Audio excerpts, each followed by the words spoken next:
अस्सलामुअलैकुम, बोल न्यूज़ के साथ मैं हूं अफशीन कुरैशी और मैं हूं सहर फातमा। हेडलाइंस आप जान चुके हैं। बुलेटिन का बाकायदा आगाज करेंगे और आगाज में आपको बताएं कि नए वजीर खजाना ने ग्रीन सिग्नल दे दिया है।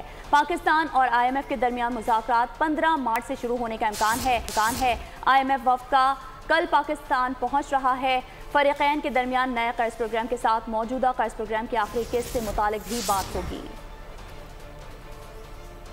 मुल्की मईशत संभालने का मिशन, मुंतखब हुकूमत इन एक्शन। IMF का प्रोग्राम अव्वलीन माशी तरजीह में शामिल। वजीर खजाना मोहम्मद औरंगजेब ने IMF के पास जाने के लिए ग्रीन सिग्नल दे दिया है। जराये के मुताबिक IMF से मुज़ाकरात 15 मार्च से शुरू होने का इम्कान है, जिसमें नए कर्ज प्रोग्राम के साथ मौजूदा कर्ज प्रोग्राम की आखिरी किस्त से मुतालिक भी बात होगी। मौजूदा कर्ज प्रोग्राम के लिए पाकिस्तान ने तमाम अहदाफ हासिल किए। आखिरी किस्त में पाकिस्तान को $1.1 अरब मिलने का इम्कान है। नया कर्ज प्रोग्राम 6 से 8 अरब डॉलर का हो सकता है। दूसरी जानिब IMF वफ़द इक्तिसादी जायजा मुज़ाकरात के लिए कल पाकिस्तान पहुँच रहा है, जो 14 से 18 मार्च तक मुआशी टीम के साथ मुज़ाकरात करेगा। मुज़ाकरात में वज़ारत खजाना, वज़ारत तवानाई, FBR हुकाम, स्टेट बैंक हुकाम, प्लानिंग कमीशन और पेट्रोलियम डिवीजन शामिल होंगे। कौमी और बैनुल अक़वामी बैंकों के बड़े इंतजामी ओहदों का वसी तजुर्बा, शोबे मालियात में महारत, गैर मुल्की मुआशी जरीदे भी पाकिस्तानी वज़ीर खजाना के गुन गाने लगे। मोहम्मद औरंगजेब को ओहदे के लिए पाकिस्तान में अमरीकी बैंक से करियर का आगाज, न्यूयॉर्क में डच बैंक ज्वाइन किया, फिर वक्त गुजरता रहा, प्रोफाइल बढ़ता रहा, यहाँ तक कि 2014 में गवर्नर स्टेट बैंक की पेशकश भी हुई। यही वजह है कि ब्लूमबर्ग मोहम्मद औरंगजेब का वजीर खजाना बनना नेक शगुन करार दे रहा है। अमरीकी जरीदे के मुताबिक ये वजीर खजाना पाकिस्तान को दरपेश चैलेंजेस से निपटने की भरपूर सलाहियत रखते हैं। IMF से मुज़ाकरात में मोहम्मद औरंगजेब का किरदार कलीदी होगा। तैनाती सरमायाकारों के लिए कशिश का सबब बनेगी। ब्लूमबर्ग ने पेशगोई की कि इस्लाहात के लिए वजीर खजाना जो ज़रूरी हुआ करेंगे। वो टैक्स की बुनियाद वसी करने के लिए रियल स्टेट और रिटेलर्स पर टैक्स आयद करना चाहते हैं। मोहम्मद औरंगजेब निजकारी के अमल में SIFC की मावनत भी करेंगे। पाकिस्तान स्टॉक मार्केट में बदतरीन मंदी, एक मौके पर 100 इंडेक्स में 1090 पॉइंट्स कम हो गया, जबकि ट्रेडिंग के इख्तिताम पर KSE 100 इंडेक्स 953 पॉइंट्स की कमी के साथ 64,801 पर मौजूद है। आज मार्केट में 57 कंपनियों के हिस्से में इजाफा, जबकि 253 के हिस्से में कमी वाक़ई हुई है। और अभी अफसोसनाक खबर शामिल करेंगे। सहरी के लिए बेदार हुए मगर जिंदगी की शाम हो गई। मुल्तान में गैस सिलेंडर धमाके ने 3 मंजिला इमारत जमी बोस कर दी। मलबा 7 वाले मकान पर गिरा, जिससे 5 बच्चों और वालिदैन की जान गई। वाक़े में मजमूई तौर पर 9 अफराद जाँ बहक और 2 जख्मी हुए। वज़ीर आला पंजाब मरियम नवाज ने कमिश्नर से रिपोर्ट तलब कर ली। आला सतह की इंक्वायरी कमेटी भी तश्कील दे दी गई है। आपको ये अफसोसनाक खबर से आगाह कर रहे हैं। सहरी के लिए बेदार हुए मगर जिंदगी की शाम हो गई। मुल्तान में गैस सिलेंडर धमाके ने 3 मंजिला इमारत जमी बोस कर दी। मलबा 7 वाले मकान पर गिरा, जिससे 5 बच्चों और वालिदैन की जान गई। वाक़े में मजमूई तौर पर 9 अफराद जाँ बहक और 2 जख्मी हुए। लम्हों में क़यामत गुजर गई, आशियाना मक्तल बन गया। मुल्तान में इमारत गिरने से 2 खानदानों पर क़यामत टूट पड़ी। हरम गेट महल्ला जवादिया में सहरी के वक्त किचन में गैस लीकेज से धमाका हुआ। धमाके से इमारत का एक हिस्सा 7 वाले कच्चे मकान पर गिरा, जिससे 5 बच्चों और वालिदैन की जान गई। रेस्क्यू अमला मौके पर पहुंचा और मलबे से लाशों और जख्मियों को निकालकर अस्पताल मुंतकिल किया। डिस्ट्रिक्ट इमरजेंसी अफसर के मुताबिक रेस्क्यू ऑपरेशन मुकम्मल कर लिया गया है। ऐनी शाहिदीन ने बताया कि सहरी के वक्त धमाके की आवाज सुनाई दी। उसके बाद फजा में मिट्टियों गर्द फैल गई। जब सिलेंडर फटा ना, हमें आवाज आई, हम भाग के सबने देखा है तो ये बिल्डिंग की छत उनको बहुत सिलेंडर का धमाका हुआ और उस जो है ना ऊपर की जितनी बिल्डिंग है वो इनके ऊपर आ गिरी, इनके घर पे, और उससे जो है ना ये जानी नुकसान हुआ। इसमें जो है ना हमारी यानी कि पूरी फैमिली जो है वो उनकी डेथ हो गई है। वज़ीर आला पंजाब मरियम नवाज ने कमिश्नर मुल्तान से रिपोर्ट तलब कर ली। कमिश्नर मरियम खान RPO सोहेल चौधरी के हमरा जाए हादसा पर पहुंची। RPO का कहना है कि वाक़ये के मुहर्रिकात की मुकम्मल इंक्वायरी और इतराफ की इमारतों का फिजिकल इंस्पेक्शन किया जाएगा। इब्तदाई तौर पर इमारत गिरने की वजूहात सामने नहीं आ सकी। आला सतह की इंक्वायरी कमेटी तश्कील दे दी गई है। मुल्तान में अंदरून शहर में 3 मंजिला इमारत गिर गई। 2 खानदानों के 9 अफराद जान की बाजी हार गए। लाशें आने पर इलाके में कोहराम मच गया। ब्यूरो हेड ताहिर खान इस वक्त जाए हादसा पर मौजूद है, उनसे मज़ीद तफसीलात जानते हैं। जी ताहिर खान।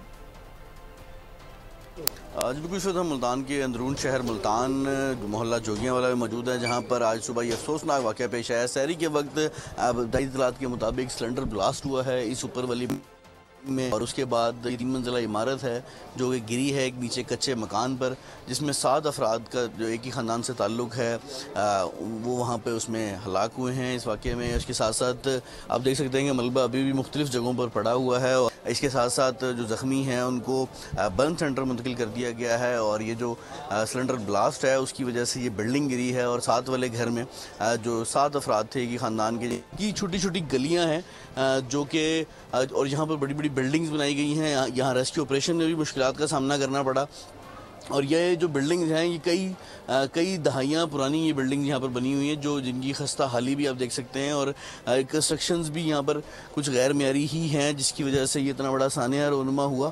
ताहम अभी भी मलबा हटाने के लिए कोशिश की जा रही है, मगर इस गली में मशीनरी लगाना भी मुश्किल है। इसको जो है वो इनफरादी क़ुव्वत से ही हटाया जा सकेगा, और उसके लिए इंतज़ामात का जायज़ा लिया जा रहा है। और अभी भी जो मलबा है वो कई मकानों की छत पर पड़ा है, जिसको हटाने के लिए दोबारा रेस्क्यू ऑपरेशन किया जाएगा।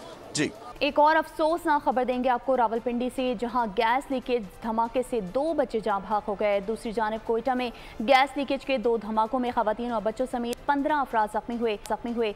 तफसीलात जानिए इस रिपोर्ट में। लापरवाही जानलेवा साबित हुई। जुड़वा शहर रावलपिंडी में गैस लीकेज धमाके के 2 वाकयात में 2 बच्चे जाँ भाग और 6 अफराद जख्मी हो गए। पहला वाकया भाबड़ा बाजार के इलाके में पेश आया, जिसमें मां और 2 बच्चियां झुलस कर जख्मी हुई, जिन्हें फौरी तौर पर अस्पताल मुंतकिल किया गया। लेकिन 8 साला अरहम और 7 साला आयत फातिमा जख्मों की ताब न लाते हुए दम तोड़ गयी। रेस्क्यू टीम के मुताबिक कमरे में गैस जमा होने से बिजली का स्विच ऑन करते ही धमाका हुआ। गैस लीकेज धमाके का दूसरा वाकया आर्या महल्ले में पेश आया, जिसमें आग लगने से 5 अफराद झुलस गए, जिन्हें अस्पताल मुंतकिल कर दिया गया है। और अब सियासी मंजरनामे से खबर शामिल करेंगे। सिंध काबीना की तकरीब हल्फ बर्दारी आज शाम गवर्नर हाउस में होने का इम्कान है। गवर्नर कामरान खान टिसोरी सिंध के वुज़रा से हल्फ लेंगे। ज़राए के मुताबिक वज़ीर आला सिंध की काबीना 10 रुकनी होगी। हल्फ उठाने वालों में नासिर हुसैन शाह, सईद गनी, शर्जील इनाम मेमन, डॉक्टर अजरा अफजल, अली हसन जरदारी, ज़िया लंजार और मोहम्मद बख्श महर, सैयद सरदार शाह, जाम खान शुरू, जुल्फ़िकार शाह शामिल हैं। सिंध काबीना की तकरीब हल्फ बर्दारी आज शाम गवर्नर हाउस में होने का इम्कान है। गवर्नर कामरान खान टिसोरी सिंध के वुज़रा से हल्फ लेंगे, और ज़राए ने बताया है कि वज़ीर आला सिंध की काबीना 10 रुकनी होगी। हल्फ उठाने वालों में नासिर हुसैन शाह, सईद गनी, शर्जील इनाम मेमन, डॉक्टर अजरा अफजल, अली हसन जरदारी, ज़िया लंजार और मोहम्मद बख्श महर, सैयद सरदार शाह और जाम खान शुरू, जुल्फ़िकार शाह भी शामिल हैं। सिंध काबीना की तकरीब हल्फ बर्दारी आज शाम गवर्नर हाउस में होने का इम्कान है। मज़ीद तफसीलात जानते हैं डिप्टी ब्यूरो चीफ आसिम भट्टी से। जी आसिम भट्टी। देखिए, सिंध काबीना के नाम जिनको फाइनल कर लिया गया है और इनकी तकरीब हल्फ बर्दारी आज गवर्नर हाउस में मुतवक्का है, जिसमें वज़ीर सिंध भी मौजूद होंगे, और गवर्नर सिंध कामरान खान टिसोरी जो है वो वज़रा से हल्फ लेंगे। वज़रा में इब्तदाई जो नाम सामने आए हैं ज़राए के मुताबिक नासिर हुसैन शाह, सईद गनी, शर्जील मेमन, और उसके अलावा डॉक्टर अजरा फजल पेचो, अली हसन जरदारी, ज़िया लंजार और मोहम्मद बख्श महर शामिल हैं। वज़रा में सैयद सरदार शाह, जाम खान शोरो, जुल्फ़िकार शाह भी शामिल है। माजी में जो वज़ारतें थी इसमें थोड़ी बहुत ज़राए के मुताबिक रद्दबदल होगी, फिर उसी तरीके से वज़रा जो है वापस अपने कलमदान संभालेंगे। जी, बहुत शुक्रिया आसिम भट्टी। और अभी आपको अहम खबर से आगाह करेंगे। हसन और हुसैन नवाज लाहौर जाती उम्रा पहुंच गए हैं। हसन और हुसैन नवाज ने वालिदा की कब्र पर हाज़िरी दी। 14 मार्च को एहतसाब अदालत पेश होंगे। आपको बता रहे हैं हसन और हुसैन नवाज लाहौर जाती उम्रा पहुंच गए हैं। मज़ीद तफसीलात जानेंगे फातिमा शिराजी से। जी फातिमा, बताइए। बिल्कुल, अब से कुछ देर पहले हसन नवाज और हुसैन नवाज लाहौर जाती उम्रा पहुंच गए हैं, और जाती उम्रा पहुंचते ही उन्होंने सबसे पहले वालदा की कब्र पर हाज़िरी दी है, फातिहा किया, और ख़ानदान ने उनका पुरतकाल इस्तकबाल किया है। और हसन और हुसैन नवाज जो है बेसिकली 14 मार्च को एहतसाब अदालत में पेश होने के लिए आए हैं, और 14 मार्च को एहतसाब अदालत में वो पेश होंगे, और इस वक्त वो जाती उम्रा में के अंदर जा चुके हैं, हाज़िरी देकर वालदा की कब्र पे और दादी की कब्र पे हाज़िरी देकर वो जाती उम्रा के अंदर पहुंच गए हैं। जी। ठीक है फातिमा, साथ ही रहेगा। अभी अपने को आगाह करते चलें कि वज़ीर आला पंजाब से अमरीकी कौंसल जनरल क्रिस्टिन हॉकिंस की मुलाकात हुई है। क्रिस्टिन हॉकिंस ने मरियम नवाज को पहली खातून वज़ीर आला बनने पर मुबारकबाद पेश की है। फातिमा, इस हवाले से भी आगाह कीजिएगा। बिल्कुल, वज़ीर आला पंजाब मरियम नवाज शरीफ से पाकिस्तानी अमेरिकी कौंसल जनरल क्रिस्टिन की मुलाकात हुई है। मुलाकात में दोनों रहनुमाओं ने पंजाब और अमेरिका के दरमियान इक़्तिसादी ताल्लुकात को फ़रोग़ देने के लिए इम्कानात पर तबादला ख़याल किया है और इसके अलावा इजलास में मौसमियाती तब्दीली के चैलेंज से मौसर अंदाज में निपटने के लिए पंजाब और अमेरिका के दरमियान मुश्तरका ताउन की ज़रूरत पर भी रोशनी डाली गई है। मरियम नवाज ने मज़ीद ये कहा कि वज़ीर आला मरियम नवाज शरीफ ने मजीद ये कहा कि अमेरिकी कौंसल जनरल का शुक्रिया अदा किया और पंजाब और अमेरिका के दरमियान ताल्लुकात को फ़रोग़ देने में इनके किरदार को भी सराहा है। और इस इजलास में सीनियर सूबाई वज़ीर मरियम औरंगज़ेब भी शामिल थी। जी ठीक है फातिमा शिराजी, आपका बहुत शुक्रिया। मुल्क की तारीख में पहली बार सिविलियन हुकूमत में सेनेट गैर फ़ाल हो गया। 2018 में मुंतखब होने वाले 52 सेनेटर्स गुज़िश्ता रोज़ रिटायर हो गए। 52 रिटायर्ड सेनेटर्स में chairman senate Sadiq Sanjrani, deputy chairman Mirza Afridi, कायदे ऐवान इसहाक़ डार, कायदे हिज़्ब इख्तिलाफ डॉक्टर शहजाद वसीम और सेनेटर रज़ा रब्बानी भी शामिल हैं। आगे बढ़ें और आपको बताएं कि पाकिस्तान को कर्ज अदायगी और जारी अखराजात के लिए मजीद कर्ज लेना पड़ेगा। कर्जों के बोझ से छुटकारा बड़ा चैलेंज है। वजीर मनसूबाबंदी एहसन इकबाल ने खबरदार कर दिया। इस्लामाबाद में तकरीब से खिताब में उनका कहना था कि 80% कर्जे पिछली हुकूमत ने लिए। स्ट्रक्चर को मजबूत करने के लिए इनोवेटिव फाइनेंसिंग मैकेनिज़म्स पर मुंतकिल हों। चूँकि पाकिस्तान की जो इस वक्त मुआशी सूरत हाल है उसमें बहुत कम स्पेस है। इस वक्त जितना तरक्याती बजट है, जितना जारी बजट है, जितनी हमारी मुल्क की पेंशन है या दफाई बजट है, टोटल हमारा बजट कर्ज़ों पर चल रहा है। पाकिस्तान की वफाकी हुकूमत के बजट में कुल महासिल। सूबाई वज़ीर इत्तलात पंजाब अस्मा बुखारी कहती हैं कि सियासी मुखालिफिन रमज़ान निगहबान पैकेज से काफ़ी परेशान है। प्रेस कॉन्फ्रेंस में कहा कि पूरी कौम को रहमतों और बरकतों का महीना मुबारक हो। रमज़ान निगहबान पैकेज आवाम को रिलीफ फराहम करेगा।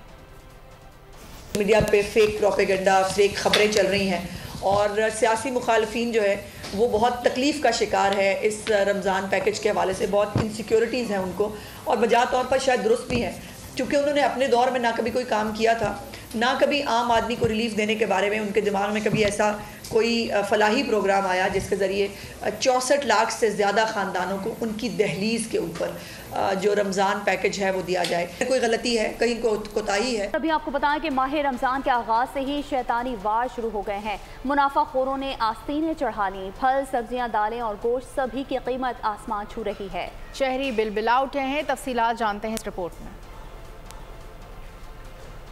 माह सयाम में मुनाफाखोरों की पहुंच से दूर हो गई कुव्वत खरीद। गोश्त, दालें, सब्जियां और फल सब महंगे हो गए। माह रमजान में किचन का राशन हो, गोश्त के चटखारे या फिर फलों की मिठास, बढ़ती कीमतों ने फीकी कर दी। खरबूजा 200, सेब 300, अमरूद 200, केले 250 रुपए दर्जन, कीनू 300 रुपए दर्जन फरोख्त किए जा रहे हैं। सब्जियों की बात करें तो प्याज 300, टमाटर 200, हरी मिर्च 320 रुपए किलो, आलू 80 रुपए, बंद गोभी 400 रुपए, अदरक 500 और लहसुन 650 में फरोख्त हो रहा है। महंगाई और गिरां फरोशों के खिलाफ कार्रवाई ना होने के बराबर है। खीरे है ना, पहले 50 रुपए किलो, आज 120 रुपए किलो है। वो सेब थे, मैंने पूछे, वो पहले 200 रुपए लिखा था, अब वो 300 साढ़े 300 रुपए किलो मांगते हैं। आवाम का कहना है कि हुकूमत ने बिजली और गैस के बिलों में जालिमाना इजाफा करके उनकी जिंदगी अजीरन किए रखी। अब महंगाई के नए तूफान ने दोहरी अजियत का शिकार कर दिया है।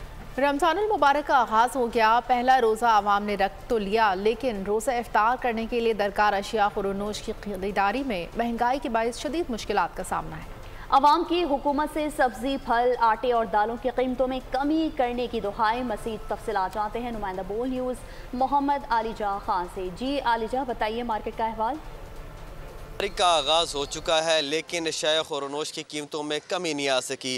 गुज़िश्ता रोज़ की निस्बत आज प्याज की कीमत में 10 रुपये कमी तो हुई, लेकिन वही टमाटर की कीमत में 8 रुपये इजाफा हो गया। इसी तरह अगर चिकन की बात करें तो जिंदा चिकन 450 रुपये फ़ी किलो मिल रहा है। स्ट्रॉबेरी की अगर बात करें तो 450 रुपये फ़ी किलो तक मिल रही है। जहाँ सब्जियों के रेट 10 रुपये कम होते हैं, वहीं फ्रूट का रेट 10 रुपये ज़्यादा हो जाता है। तो किसी सूरत आवाम को रिलीफ नहीं मिल पा रहा। हमारे साथ लोग मौजूद हैं, उन्हीं से बात करते हैं।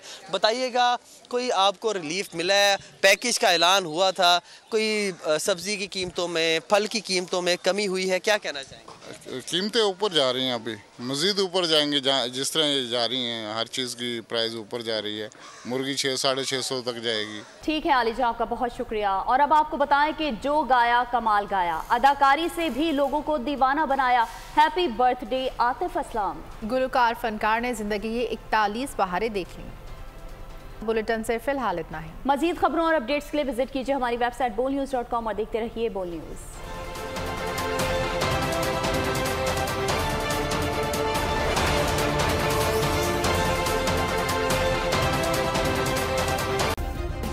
सब्सक्राइब करें और बेल दबाएं ताकि कोई खबर रह न जाए।